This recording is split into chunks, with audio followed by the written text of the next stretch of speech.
Okay, the next important thing you're going to want to do is you're going to want to make a character first off, but after you get past that and you do the first couple mandatory missions, you're going to want to get a car.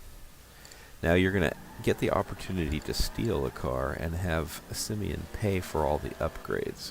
If you're careful and you go look around for cars, you can get what you want off the street, but you can't get any supercars. You won't be allowed to steal a high-end car and keep it for yourself. So you're going to go online here, as I showed. You're going to get your cell phone out and go to travel, and you can go to Benny's, and you're looking at the stats here. The top speed, acceleration, braking, and traction. So these are just a few cars that are available for purchase online. Now you're not going to be able to buy any car off the internet here. You're not going to be able to purchase a car unless you have a garage. So you're going to have to buy an apartment or a garage that'll hold cars. So I'm just showing you some of the cars that you can get, and what you're looking at is the statistics compared to each other. So I'm going to look at the two doors. I'm just going to compare all the different two doors. So mostly what I'm looking for is speed, acceleration, and traction, because most of the time you're going to be rushing around to get someplace or trying to lose the cops. It's going to be in the city, and it's block-to-block acceleration. If you're on the freeway, top speed might be an issue, but it's not going to really be that big of a deal. And here we're going to see that motorcycles, even though they're extremely fast, when you look at the specifications, top speed and acceleration, it's not any better than the cars. A $35,000 car and a $16,000 motorcycle are pretty even, except the braking is much better on the bike. If you want an exotic car, you got to go to Legendary Sports, and here you can look at the supercars. And here's a $2.5 million car, the Tyrus. And you look at the acceleration and traction and top speed, and they're all better than the $30,000 car, but not that much. So now let's go to the gun store. The gun store, it looks like this in the regular game, but in the online, only the board to the right has any guns on it. So when you click E to purchase something, only the right selection is available. All these guns start to fill in as you do more missions and you advance.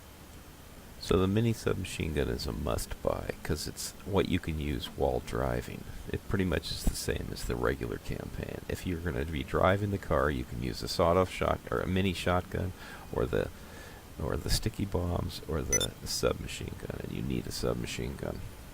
But the next thing you're going to want to do is get a main shooter, a shooting gun that you're comfortable with. If you're used to something in the main campaign, that's probably a good pick. I'm showing the stats so that you can see them and compare. But the main shooter that I like is the Special Carbine, because it has a 100-round coil magazine. That's the one that I'm showing right here. 100-round coil magazine. It's a pretty good gun. So you can see I have the drum magazine and the scope. And these things only become available later as you get more experience points. I don't like the Combat PDW. It's got a built-in silencer and slow rate of fire, and it didn't seem like it did very well for me. The Bullpup is a pretty good weapon. You can get a 60-round magazine with it, and you can get a scope. And all the scope does is when you press the zoom wheel on your mouse, or whatever you use to zoom your scope in with, it about doubles the size of everything. Once the assault shotgun becomes available, it appears to be the shotgun of choice. Stay safe! I'm in passive mode here, so I can't bring any guns up, but the advantage to being in passive mode is nobody can come along and kill me while I'm just daydreaming. So this is the Combat PDW. You can tell it's pretty quiet, and nobody's calling the police. This is the Bullpup, and you can tell it's not attention. Film that shit! This is the Special Carbine. This is the short gun. It's red. You have to be really close to do any damage here. You can't shoot it from a motorcycle. Here we're going to show the rocket launcher. It locks onto your target. When it turns red, it should go and get a kill with it. Of course, it doesn't always do that, as you'll see here.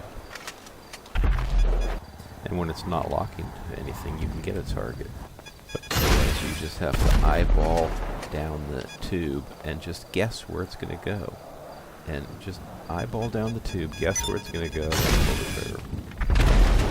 So now I'm going to show you how to play missions on your own or start jobs and host them. You go to Jobs, Play Job, and then Rockstar Created, and then Missions. And in here you'll find all the missions that are available to play. And you look at the right side over on the side where it says Players, and if it's 1 through anything, you can play it by yourself because you can play as 1. So you pick your mission, and then you click on it, and it says, do you want to do it? Yes, I want to do it. And then the next thing that comes up, it'll load, and then it says either it's available to play where somebody else is hosting it, or you can be the host. After the mission is over, you'll get a loading screen, and it'll go through the loading screen, and then it'll drop you into the world. In the world, any of your players that just finished the job with you can be ruthless enough to kill you, and then all of your money will drop out and they can collect it. And if you've won $10,000 or $15,000 or $100,000, they can just take it. So what you want to do is you want to go into passive mode immediately. Then bring up your phone and go down to the world down below there, click on it, go to Money and Services, go to Maze Bank, go to Your Account, Main Menu, Deposit, and you'll have the money from your mission that you just made in there. Put the maximum amount in your account, yes, and then after that, if somebody shoots you, they can't take any of your money. And your money will be available to purchase anything you want in game, so you don't need to carry the money around with you.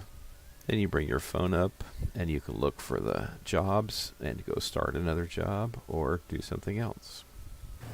So there's a few stores on GTA 5 Online, and you just look on the map and you can find them. And you go into the store, and then you can purchase food and snacks, and the food and snacks gives you health. So if you hit the button and go into your inventory, you can pick the food and snacks and up your health. So on PC, you hit M and you bring up this window, which allows you to go to your inventory. So here I'm regenerating my health. Going into the inventory and picking snacks, and then go into whatever I have in here, and I'm going to take some of it. Okay, in this I'm showing how overpowered the Kuruma is, the armored Kuruma. And I'm just going in here, and if you look at my green bar, it's hardly going down at all. In fact, I don't think it does go down at all. I'm going to be killing like 15 guys in here without suffering any damage. I don't have to hide behind cover to shoot at them. Just from inside the car, I'm protected. And you can have passengers come with you, and they can also shoot. So you can have 4 passengers in this car.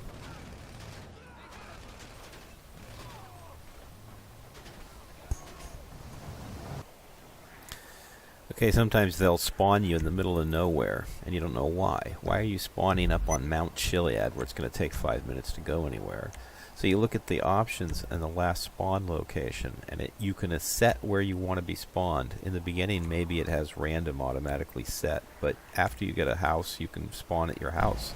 Next, you can go into the interactive menu and go to Vehicles and request a personal vehicle, and it'll respawn your car right next to you. And then you want vehicle access to be restricted to just passengers. Otherwise, somebody can jump in your car and drive off in it and leave you stranded. And lastly, you can go to your phone and call Moore's Insurance to replace your car if it gets blown up or somebody else destroys it or the police destroy it. The other thing I'm going to suggest you do is that you go on YouTube and you watch the different heist missions that are available in GTA 5 Online, because the instructions are horrible and they're not going to tell you what to do. There's a Pacific Standard job, the Prison Break, and Humane Labs. And if you look and watch somebody else completing them, you can get an idea of the job that each of the parties has to do, because it's not all everybody's all together. Most of the time they have individual jobs they have to do. And if you don't know where to go and what to do, then you fail over and over again.